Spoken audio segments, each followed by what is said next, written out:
پاکستانیوں اپنی ہی ٹیم پر گول کرنا اور کسے کہتے ہیں؟ مسلم لیگ نون کے پرویز سندھیلا کہہ رہے ہیں کہ اب جواد احمد، اقرار الحسن اور شاہد آفریدی کو مل کر عمرانی فتنے کو ختم کرنا ہوگا۔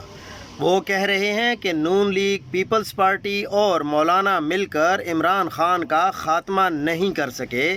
اس لیے اب یہ ذمہ داری ان تینوں کے کاندھے پر ڈالی جائے۔ مریم نواز شریف اور مسلم لیگ نون کے جتنے بھی معزز ممبران ہیں، چاہے وہ لیڈرشپ ہے، اور پیپلز پارٹی کے جو معزز ممبران ہیں جو ان کی لیڈرشپ ہے، وہ یہ دعوے کرتے ہیں کہ ہم نے عمران خان کی سیاست کو ختم کر دیا ہے، لیکن ان کے اپنے ہی لوگ یہ کہہ رہے ہیں کہ اب جواد احمد، اقرار الحسن اور شاہد آفریدی کو مل کر عمران خان کی سیاست کو ختم کرنا ہوگا، عمرانی فتنے کو ختم کرنا ہوگا۔ تو پھر آپ لوگ، اس کا مطلب تو یہ ہے کہ آپ سارے مل کر، اسٹیبلشمنٹ کے ساتھ مل کر عمران خان کے جو بیانیہ ہے اس کو نہ توڑ سکے ہیں، نہ ختم کر سکے ہیں، بلکہ آپ کہ اس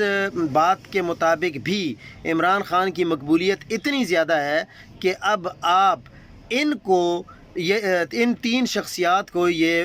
ذمہ داری دے رہے ہیں کہ آپ نے اب عمران خان کی سیاست کو یا عمرانی فتنے کو ختم کرنا ہے۔ وہ ختم نہیں ہو سکتا، آپ کے بس کی بات ہی نہیں ہے۔